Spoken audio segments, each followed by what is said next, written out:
Hello everyone, and welcome to the final part of the Serpent Resurrection Talkthrough.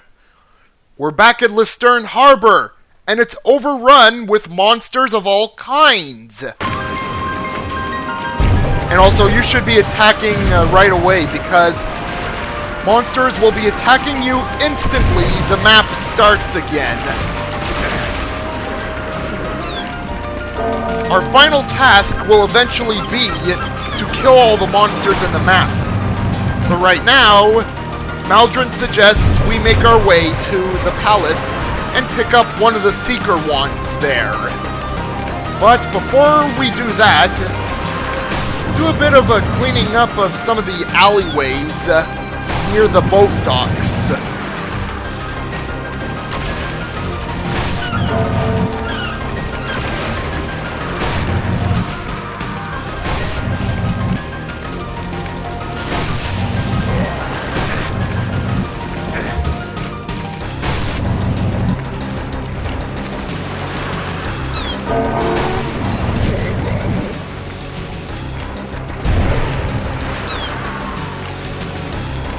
And I wanted to do that up until the Salty Sailor. Many of the buildings which you could visit before at the start of the game are now stocked up with crystal vials and mana crystals. So if you lack the inventory items to restock on mana and health, you'll be visiting those places a lot. And I've decided to do a challenge. I am not to use any health or mana restoration items in my inventory. And obviously I'm not allowed to die during the entire fight. And no saving too.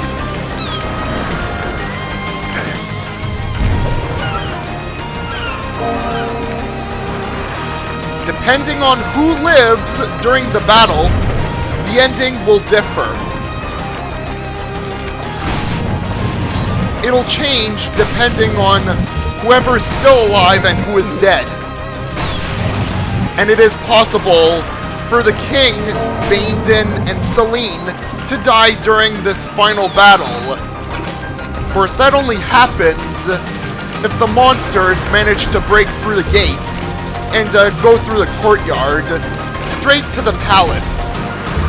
You, on the other hand, you dying at any time can affect the ending. That's right, your death can also affect the ending as well.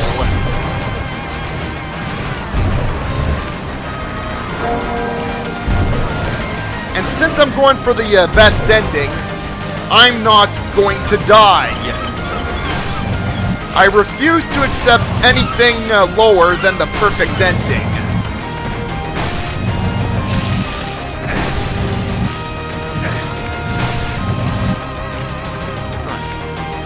Go back to the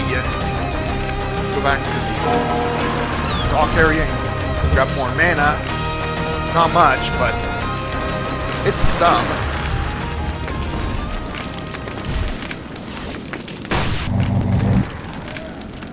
Run out, run out, run out. Try and take out as many of these guys from here as I can before I take the secret passage back to the palace. And I'm sure you know what secret passage I'm talking about too. I hope you were paying attention in the intro of Serpent Resurrection, because it's important to remember this. That opens up the secret passage. It was shown in the intro. And now we're back at the palace. Let's meet up with the king. Braxus, thank God you made it back. Here, take this. It could be useful against these foes. And here we are, everyone. The Seeker wand. Looks like a sapphire wand, almost. Anyways, this is what the Seeker wand fires out. 4 magic balls, each one a different color. And it requires all types of mana to use. Fortunately, you only use like 5 units of mana of each type per blast.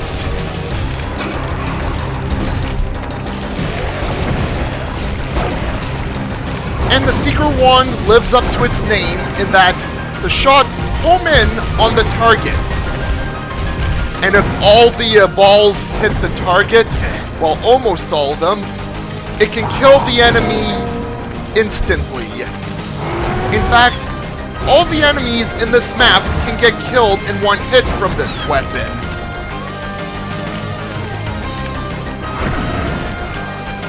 A very useful weapon. Though I'll still be using Lightbringer and Wraithverge for crowd control. But Wraithverge will have less use seen for it from now on.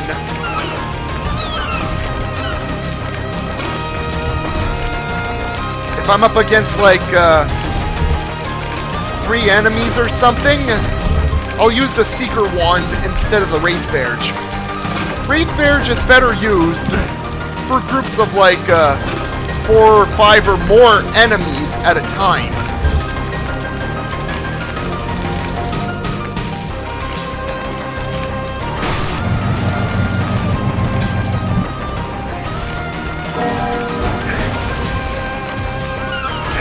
Ow! I should go to the armor shop and buy new armor. And in case you're wondering, yes, the shops are still open during a time like this. Very convenient for us. But realistically, a terrible idea. Who in their right mind would be selling stuff during something like this?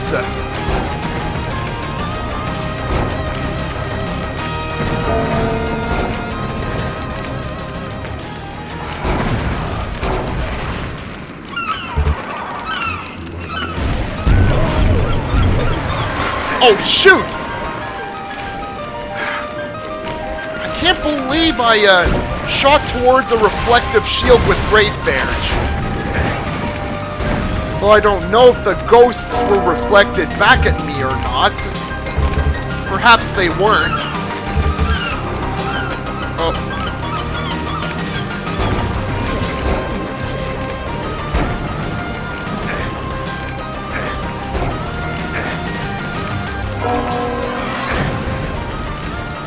Time to shop for a new set of armor.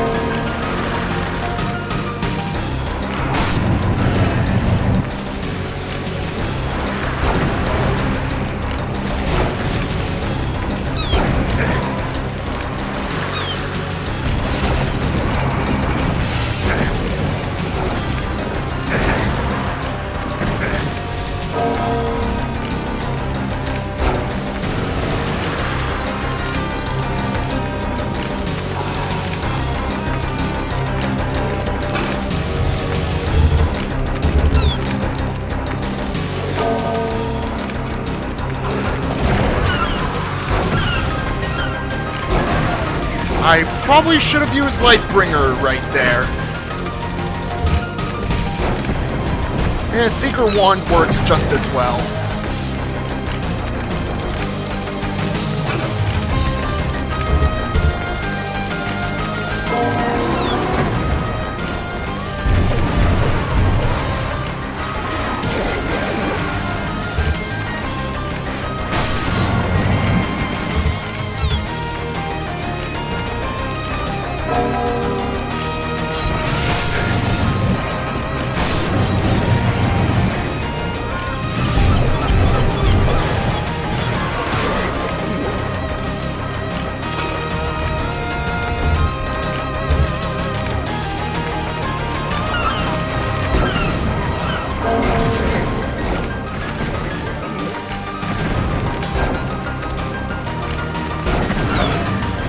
Undead warrior ghosts can be a bit annoying in this environment.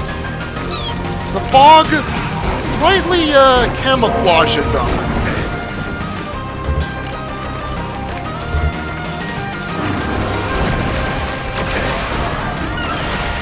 Oh, shit. I almost died there.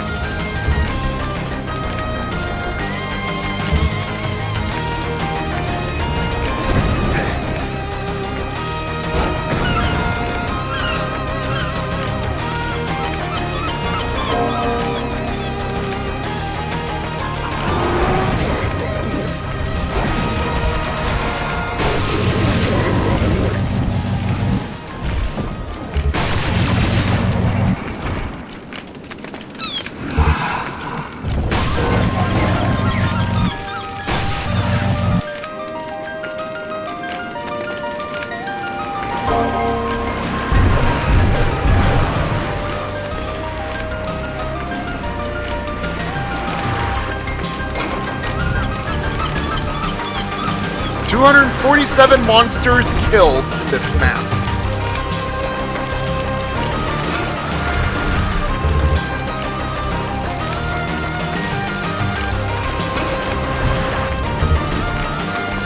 Oh wait, monsters are all dead there already.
Almost done!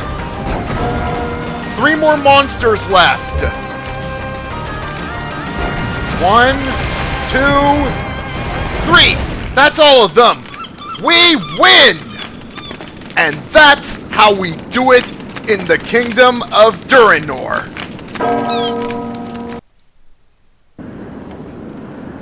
The battle is finally over.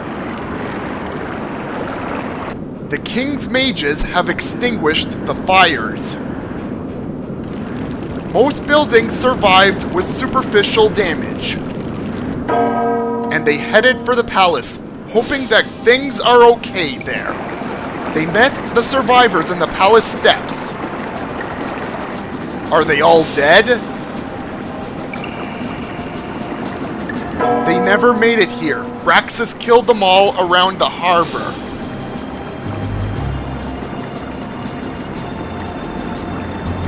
Braxus, you truly are one of the greatest heroes ever. Thanks. It's been a wonderful experience. So what do you think your next move will be? All three have agreed to enter the Darklands and attempt to destroy their leader.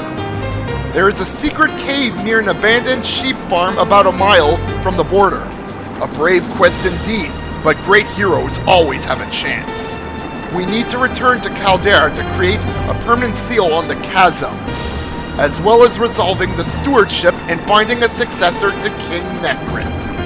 I will contact our allies in Rouen and call for reinforcements to the border. King Rameau called upon the neighboring kingdom of Rouen for aid, and they saw the possible threat given Durenor's present strength.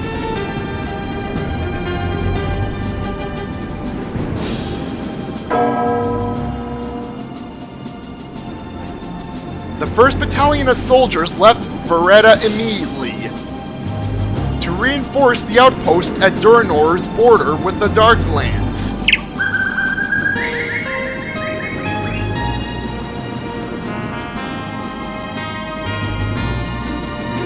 About a mile from the Darklands border, the three heroes prepare to embark on their daunting quest. Hope I've made the right choice coming here, as I've never done anything like this before. Oh, don't worry about it. There's a first time for everything. Besides, you have two great heroes for company. Isn't that right, Braxus? Yes, and we'll always look out for you and for each other. I guess I shouldn't need to worry then. Quite. Anyway, are we all ready? Let's go! For Durenor! For King Rameau! For the free world! There they go! The first reinforcements from Rouen have arrived at the border outpost, giving a much-needed morale boost to the beleaguered defenders. They should be able to hold out for much longer now, with more on the way. This will hopefully give our valiant heroes enough time to succeed in the Darklands, and end this war before they can break through the border. For the first time since this all started, there's a glimmer of hope for the free world.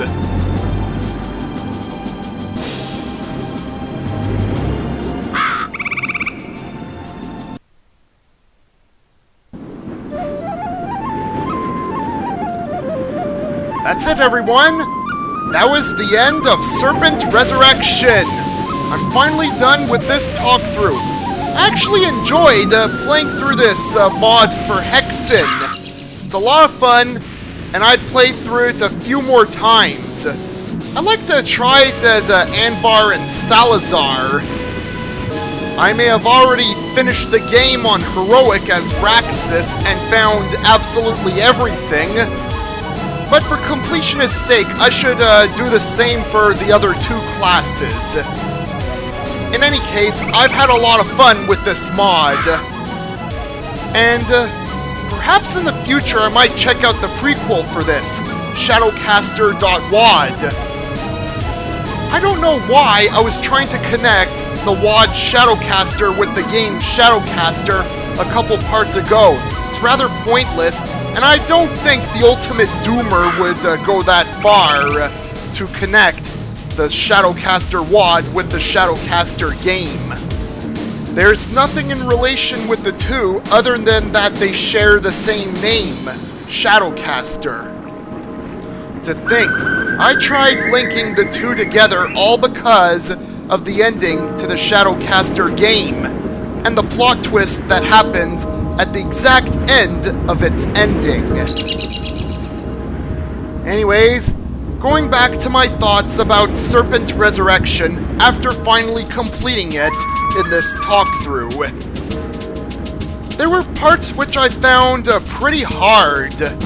One of them in particular being any situation involving satyr archers.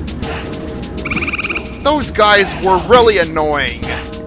Their arrows moved so fast, making it very difficult to strafe past them.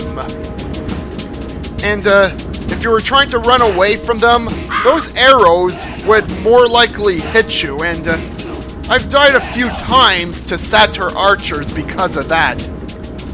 Though there were moments where I died for the most stupidest reasons.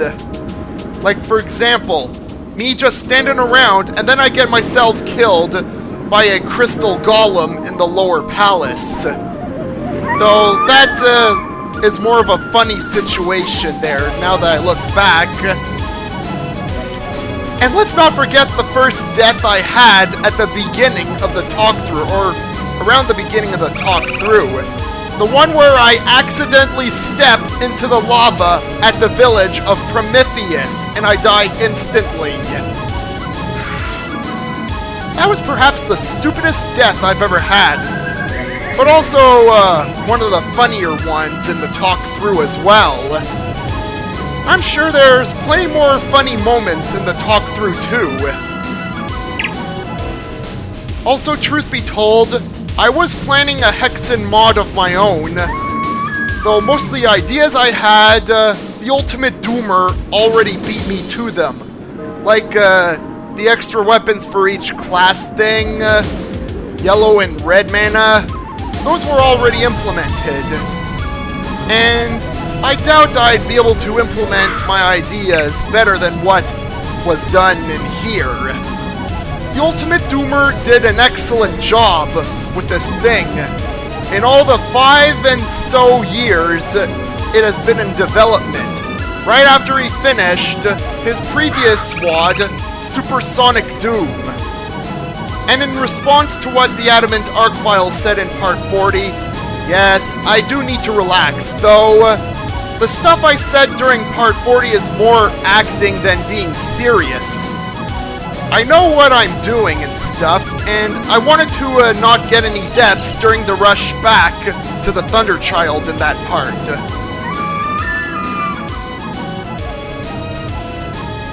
Congratulations! You have mastered Braxus on heroic difficulty. Well done! Now you get to ponce around in front of random noobs who say, "Oh my god, cool! Where did you get that?" Oh wait, wrong game.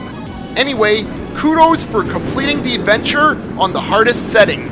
And for the perfect ending too. That's the hardest thing to achieve. You got that right, game. So, this is the end of Serpent Resurrection. Thank you all for watching this talkthrough, and stay tuned for bonus parts. Though afterwards, see you all in the next talkthrough. Shame we never found S. Ridley Master Thief anywhere in our journey, but I'm sure he'll get what's coming to him sure enough.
Those bastards. They couldn't find me, S. Ridley, Master Thief. Huh? Oh, shit. It's everyone's favorite friendly Chaos Serpent, Serpy.